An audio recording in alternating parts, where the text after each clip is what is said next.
Opposite.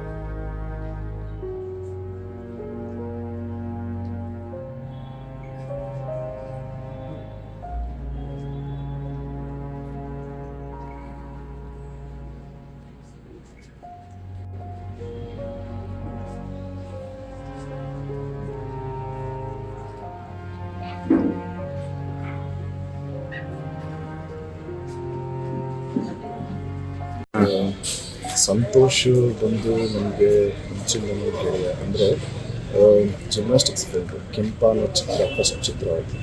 ಕೆಂಪ ಅನ್ನೋ ಚಿತ್ರ ಮಾಡೋದಕ್ಕಿಂತ ಮುಂಚೆ ಜಿಮ್ನಾಸ್ಟಿಕ್ಸಲ್ಲಿ ಫ್ರೆಂಡ್ಸ್ ಆಗಿದ್ವಿ. ಸೊ ಅದಾದಮೇಲೆ ನಾನು ಯೂಶ್ವಲಿ ಮೆಸೇಜ್ ಮಾಡ್ತಾಯಿದ್ದೆ, ರಿಪ್ಲೈ ಮಾಡ್ತಿದ್ದೆ. ಸೊ ಅನ್ಫಾರ್ಚುನೇಟ್ಲಿ ಗೊತ್ತಿರೋ ಹಾಗೆ ಈ ಪರಿಸ್ಥಿತಿಯಲ್ಲಿ ನೋಡೋ ಹಂಗಾಗಿದೆ. ಸೊ ಎಲ್ಲಿಗೂ ಸರ್ ಒಂದು ಬೇಜಾರು ಅಂತಂದರೆ ಎಷ್ಟೋ ಕಲಾವಿದರು ಇರೋದು, ಎಕ್ಸಿರೋರು, ಸಾಮಾನ್ಯವರು ಭಾಳ ಕಮ್ಮಿ ಅಂದರೆ ನಾವು ನೋಡಿರೋದು. ಈ ಬೆಳಗ್ಗೆ ನಾವು ಫಾಲೋ ಮಾಡ್ತಾ ಇದ್ದೀವಿ.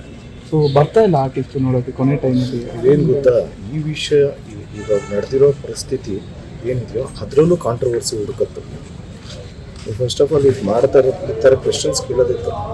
ಇವಾಗ ಏನಾಗಿರೋದು ವಿಷಯ, ಅದರಲ್ಲಿ ಯಾಕೆ ಕಾಂಟ್ರವರ್ಸೀಸ್ ಹುಡುಕತ್ತೆ ಅಲ್ವಾ? ಸೊ ಎಲ್ಲಿದ್ರು ಅವ್ರು 10 ನಿಮಿಷ 2 ಸಿನಿಮಾ ರಿಲೀಸಿಗೆ ನಿಂತಿದೆ, ರೆಡಿ ಇದೆ ಸಿನಿಮಾ. ಏನಾದರೂ ಬೆಂಬಲ 100% ಬೆಂಬಲ ಅಂದರೆ ನಾನು ಒಬ್ಬನೇ ಅಲ್ಲ. ಈ ಥರ ಆದಾಗ ಎಲ್ಲರೂ ಇದ್ದಾರೆ. ಸುಮ್ಮನೆ ನಾನು ಅಂತ ಹೇಳೋದಕ್ಕಿಂತ ಇಡೀ ನಮ್ಮ ಹಿರಿಯ ಕಲಾವಿದರೆಲ್ಲ ಎಲ್ಲರೂ ಬೆಂಬಲ ಕೊಡ್ತಾರೆ ಅಂತ ಹೇಳೋಕ್ಕೆ ಇಷ್ಟ. Definitely we are all the. Thank you sir. Family ಜೊತೆ ಮಾತಾಡಿದ್ರೆ ಅವ್ರ ತಾಯಿ ಹುಷಾರಿರಲಿಲ್ಲ, ಎಲ್ಲ ಮಾತಾಡ್ಕೊಂಡು ಕಡಪ ಸಮಾಜದ ಜೊತೆ ಯಾಕೆ ಮಾಡಿದ್ರು ಮುಂಚೆ ಸಿಕ್ಕಾಪಟ್ಟೆ ಪರಿಚಯ ಫಸ್ಟ್ ಸೇರ್ತಾರೆ. ಉಪಾಸನೆ ಮಾಡಿದ 14 ವರ್ಷ ಅದಾದಮೇಲೆ ಸಿಕ್ಕಿದ್ದು. ಅದಾದಮೇಲೆ ಫಸ್ಟ್ ಜೈಲಿನಲ್ಲಿ ಹಾಸ್ಪಿಟಲ್ ಯಾವಾಗಲೂ ಮಾತಾಡಿಸ್ಕೊಂಡು ಹಾಸ್ಪಿಟಲಲ್ಲಿ ಸಿಕ್ಕಾಪಟ್ಟೆ ಒಳ್ಳೆ ಹುಡುಗ. ಯಾವುದೋ ಯಾವ ಥರದ ಇಷ್ಟ ಬಿಟ್ಟರೆ ಅವ್ರ ತಂದೆ ತೀರೋದ್ರ ಮೇಲೆ ಅವನಿಗೆ ಸ್ವಲ್ಪ ಬೇರೆ ಥರದ ಡಿಪ್ರೆಷನ್ ಆಗ್ತಿತ್ತು. ಅಂದರೆ ಅವನಿಗೆ ಇದ್ದಿದ್ದೇ ದೊಡ್ಡ ಬಲ, ಅವ್ರ ತಂದೆನೇ ದೊಡ್ಡ ಬಲ ಅಂತಿದ್ದು. ಆಮೇಲೆ ಅವ್ರ ತಂದೆ ಸಿಕ್ಕಾಪಟ್ಟೆ ರೆಸ್ಪೆಕ್ಟ್, ಅವ್ರಿಗೆ ಸಿಕ್ಕಾಪಟ್ಟೆ ಪ್ರೀತಿ ಮಾಡ್ತಿದ್ದೆ. ಆ ಟೈಮಲ್ಲಿ ಅವ್ರ ತಂದೆ ಹೋದಾದ್ಮೇಲೆ ಅವನಿಗೆ ಒಂದಷ್ಟು ಆಗುತ್ತಲ್ಲ, ಅದು ಆ ರೀತಿ ನಾವು ಒಂದಷ್ಟು ಅಂದರೆ ಸೋಷಲೈಸ್ ತುಂಬ ಆಗ್ತಿರ್ಲಿಲ್ಲ. ಒಂದಷ್ಟು ಹಳೆ ಫ್ರೆಂಡ್ಸ್ ಸಿಕ್ಕಿದ್ರೆ ಸಾಕು ಅವನಿಗೆ ಅದೇ ಖುಷಿ ಆಗೋದು. ಬಿಟ್ಟರೆ ಅದೇ ಅನ್ಫಾರ್ಚುನೇಟ್ಲಿ ನಾವು ಜೀವನ ಮಾಡ್ಕೊಳ್ತಾ ಆಗ್ತಿಲ್ಲ. ಯಾಕಂದರೆ ಯಾವುದೋ ಒಂದು ಏಜ್ ಆಗಿ ಯಾವುದೋ ಒಂದಷ್ಟು ಒಂದಷ್ಟು ಜೀವನ ನೋಡಿ ಆ ಥರದ್ದಾಗಿದ್ರು ಒಂದು ಸ್ವಲ್ಪ ಎಲ್ಲ ಒಂದು ಮನಸ್ಸಿಗೆ ಇದಾಗಿರೋದು. 34 ಏಜು ಇರ್ತದೆ, 34 ಏಜು ಆ ಥರದ ಒಂದು ಏನು ಸಣ್ಣ ಪುಟ್ಟದೇ ಇದ್ದಿದ್ದು.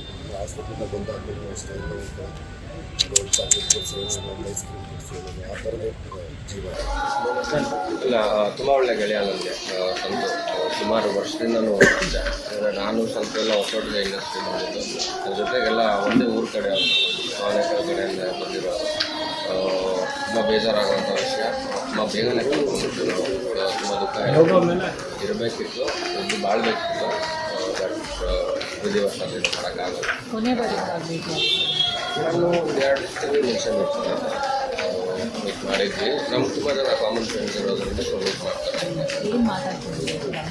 ಇಲ್ಲ, ಅವ್ರದ್ದು ಬರ್ಕಿ ಅನ್ನೋ ಒಂದು ಸಿನಿಮಾ ರಿಲೀಸಿಗೆ ರೆಡಿ ಇದೆ ಅಂತೆಲ್ಲ ಮಾತಾಡ್ತಾ ಇದ್ವಿ. ಸೊ ಸಿನಿಮಾ ಟಾಪಿಕ್ ಒಂದಷ್ಟು ಮಾತಾಡಿ ಅಲ್ಲಿಗೆ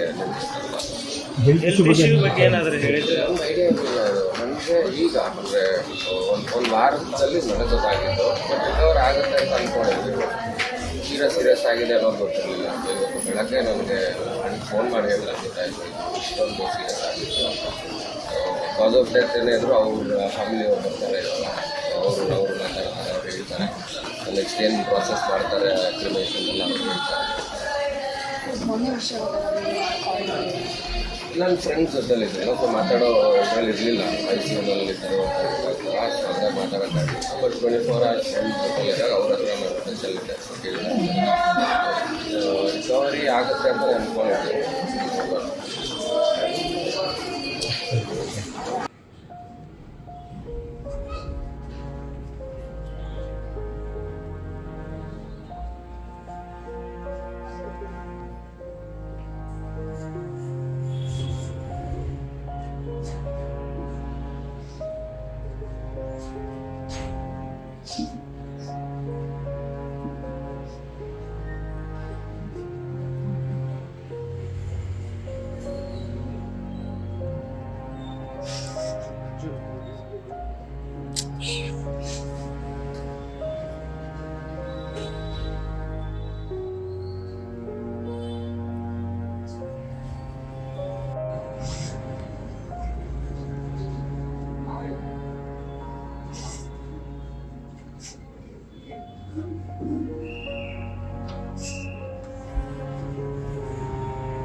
ಕರೆಕ್ಟಾಗಿ ನಿಂತಿದ್ರಲ್ಲ ಇಲ್ಲ ಬಟನ್ ಮಾತನ್ನು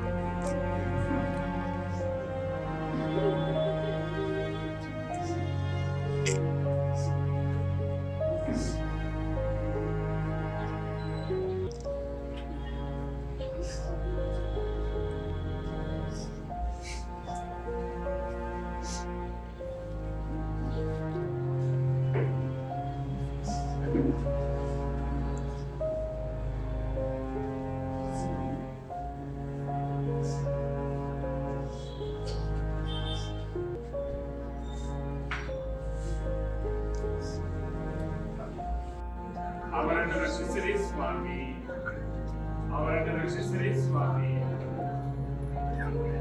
ನಮ್ಮ ಪ್ರಾರ್ಥನೆಯನ್ನು ಆಲಿಸಿರಿ, ನಮ್ಮ ಪ್ರಾರ್ಥನೆಯನ್ನು ಆಲೈಸಿರಿ ಸ್ವಾಮಿ, ನಮ್ಮ ಪ್ರಾರ್ಥನೆಯನ್ನು ಆಲಿಸಿರಿ ಸ್ವಾಮಿ.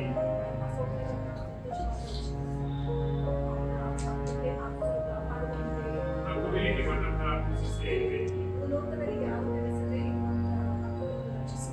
ಪ್ರಭುವೇ ನಿಮ್ಮನ್ನು ಪ್ರಾರ್ಥಿಸುತ್ತೇವೆ, ಪ್ರಭುವೇ ನಿಮ್ಮನ್ನು ಪ್ರಾರ್ಥಿಸುತ್ತೇವೆ,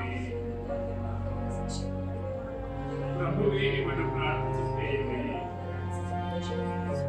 ಪ್ರಭುವೇ ನಿಮ್ಮನ್ನು ಪ್ರಾರ್ಥಿಸುತ್ತೇವೆ,